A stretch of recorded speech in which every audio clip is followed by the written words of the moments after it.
Time stream entanglement ripped through the multiverse. Time bent, and the entire world's broke. Now Krakoa stands not in the present, but in the neon shadows of Tokyo 2099, a haven for the displaced, a battleground for the broken, and somewhere in the chaos, a new war is brewing. But before the calls come out, before the bodies hit the floor, there's a drink to be had at a quiet bar ran by Fred Dukes, the Blob. A familiar figure takes seat, scarred, silent, and dangerous as ever, Logan, Wolverine. Sent as a reluctant envoy from a fractured resistance, he's looking for someone who went missing, on a mission she shouldn't have faced alone. As alliances shift and old tensions flare, Logan is drawn into conspiracy that can unravel what's left of the multiverse. This is Accompanied Envoy. Another one, Freddy. Be on the Orchard Nectar. You've got it, Logan, said Fred Dukes, the bartender of the Green Lagoon, a secluded watering hole nestled into the heart of Krakoa, living island that served as a safe haven for mutants from across time and space. Massive Man plucked a beautiful tropical flower from a tiny garden behind the bar. He squeezed it in his oversized hand, causing a strange pink liquid contained within its delicate blossom to trickle into a tall glass. Mixing it with a few other natural ingredients, he covered the glass and gave it a quick shake before sliding it across the bar to his most loyal customer. Not too used to ordering off the organic menu, Fred said with a smile. Nothing that Logan tastes usually tend to be a bit more traditional. Yeah, well, I didn't come here to forget anything tonight, bub, Logan said, gazing at the nectar swirling in his glass. For once, I want to remember every detail. And I would like to hear from them as well, a voice said as another man approached the bar. If you're willing to share, my friend. Logan looked up from his drink to see one of his greatest foes he'd ever faced, the mutant master of magnetism, known as Magneto, taking a seat next to him. If this were a few years ago, Logan would have already popped his razor-sharp adamantium claws and taken the first swing.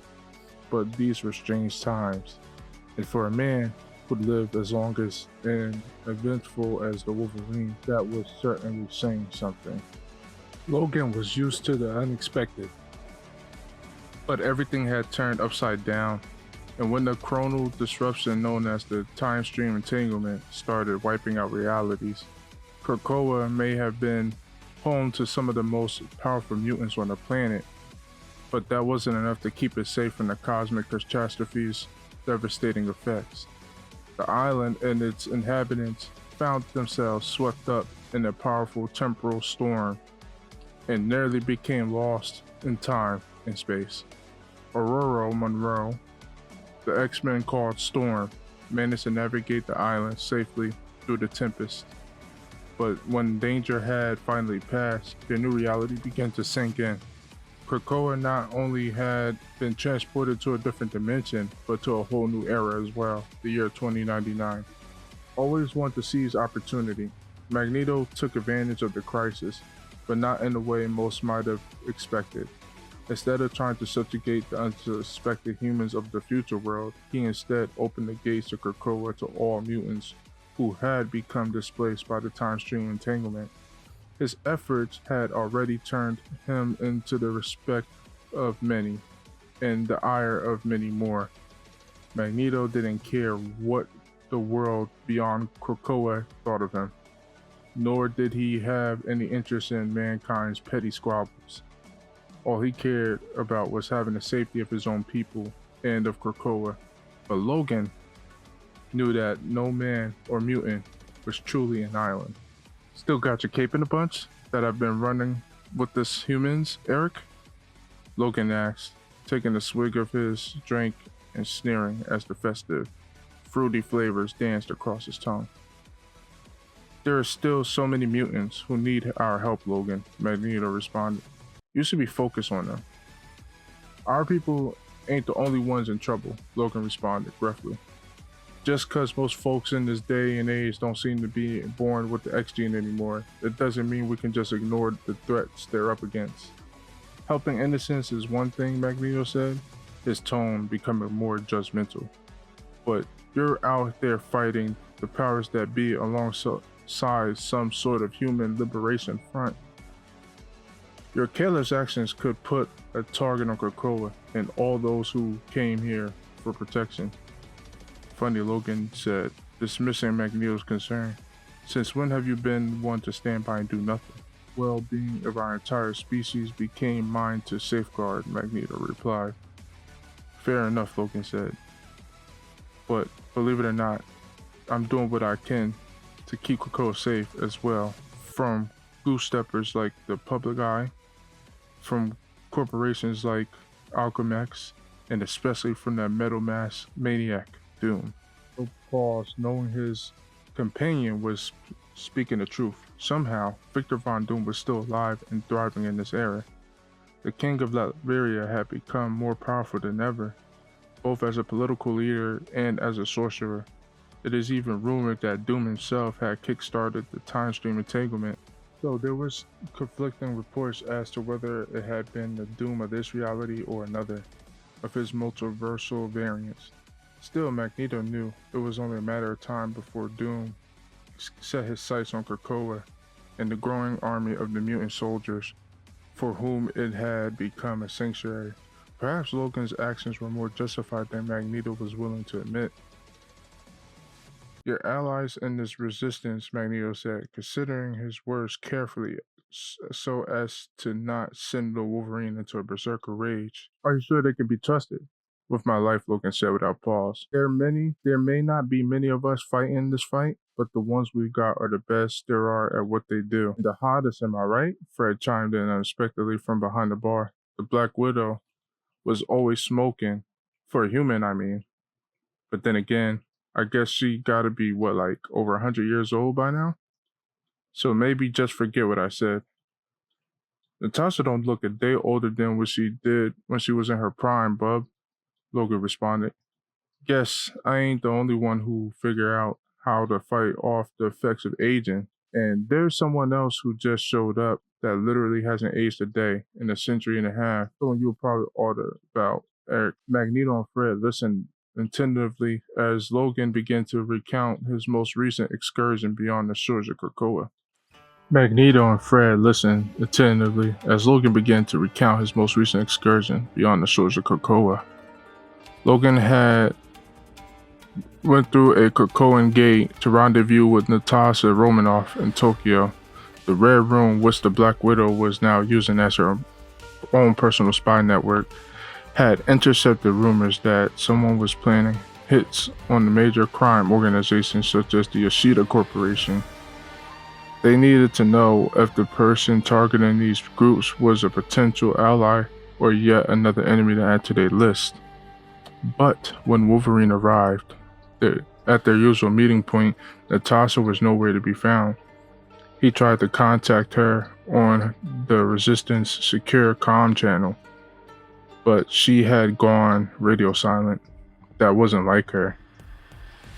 After digging for intel and making a few minor threats, Logan learned that Natasha had gotten a credible lead about an ultra top secret Mercury level asset being stored at Alchemax, Tokyo's headquarters. Whatever it was, she must have realized that her window to recover it was extremely short as she was willing to risk going in without backup. Logan raced through the back alleys of Tokyo toward the Alchemax tower, but he wasn't fast enough. But he could reach his destination. A powerful explosion lit up the night sky and shook the city streets. Worried about Natasha's safety, Logan doubled his pace.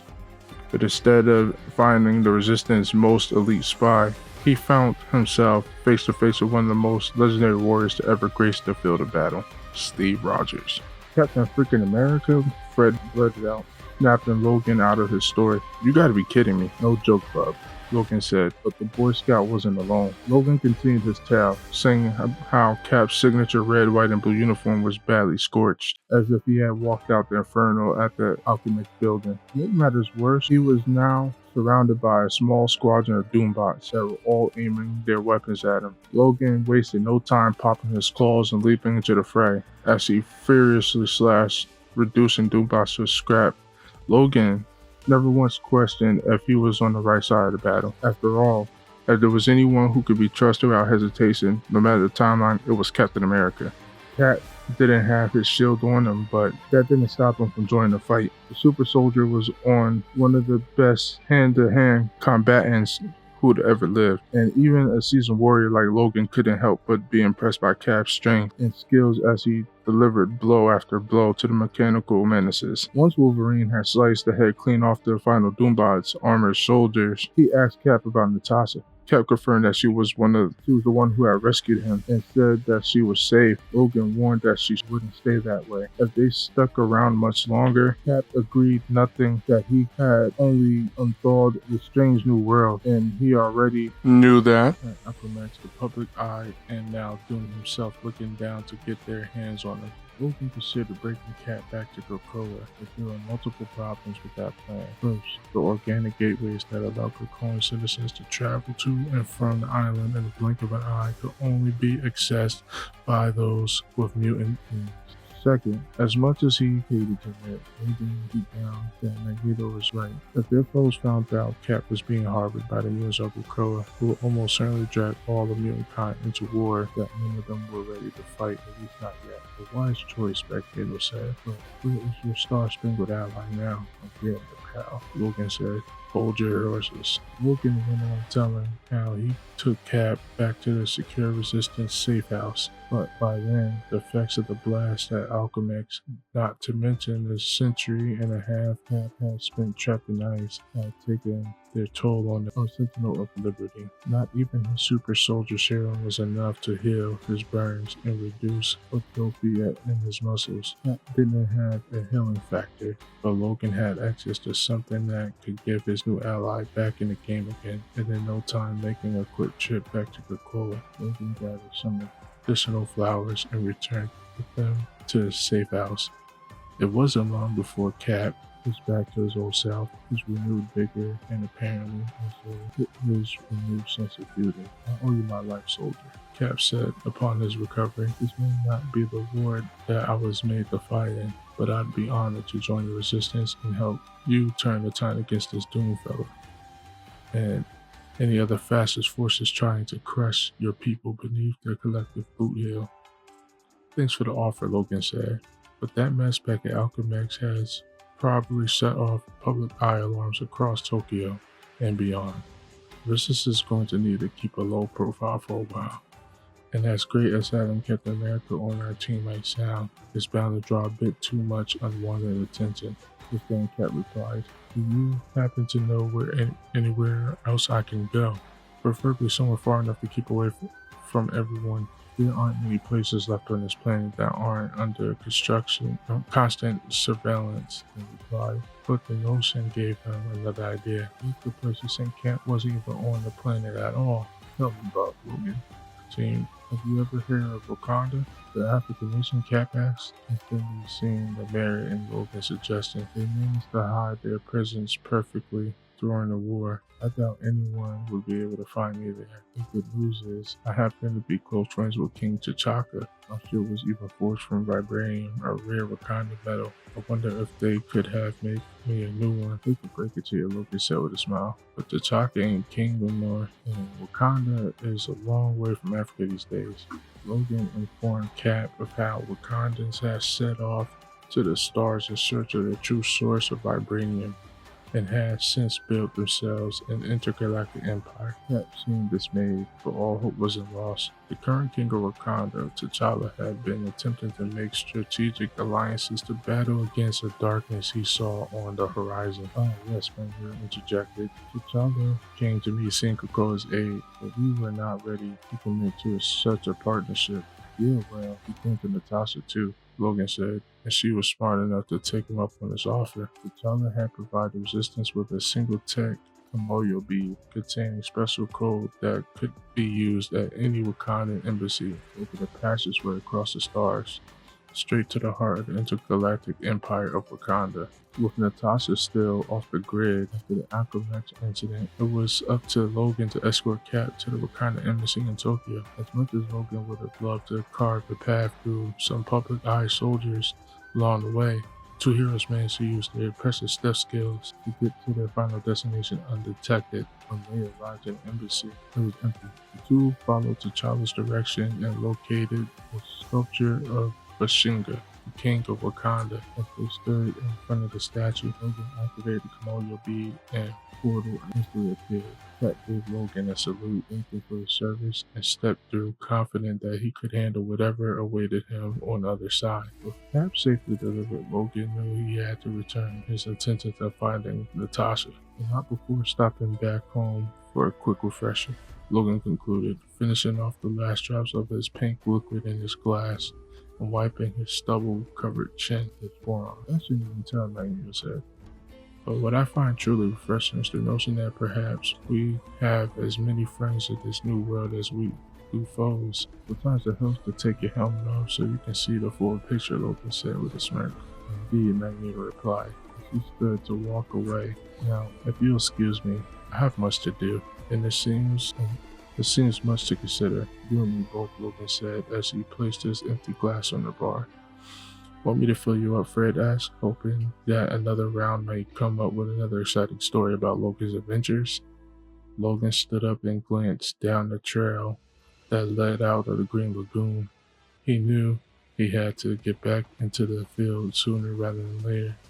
Natasha was counting on him, and he had a feeling that it wouldn't be long before he crossed paths with Captain America again. Sure, bub, Logan said, reaching back and pulling his cowl up to cover his. Captain America lives, rescued from the Alchemax frozen vaults and delivered to safely deep within the Intergalactic Empire of Wakanda. Another ghost of the past, saved from a future going wrong. But Logan can't stop. Not when Natasha Romanoff is still missing. She thawed Steve, made the call, then she vanished without a trace. Now, there's only one thing on Logan's mind. Find her. Through the neon-lit alleys and time-twisted ruins.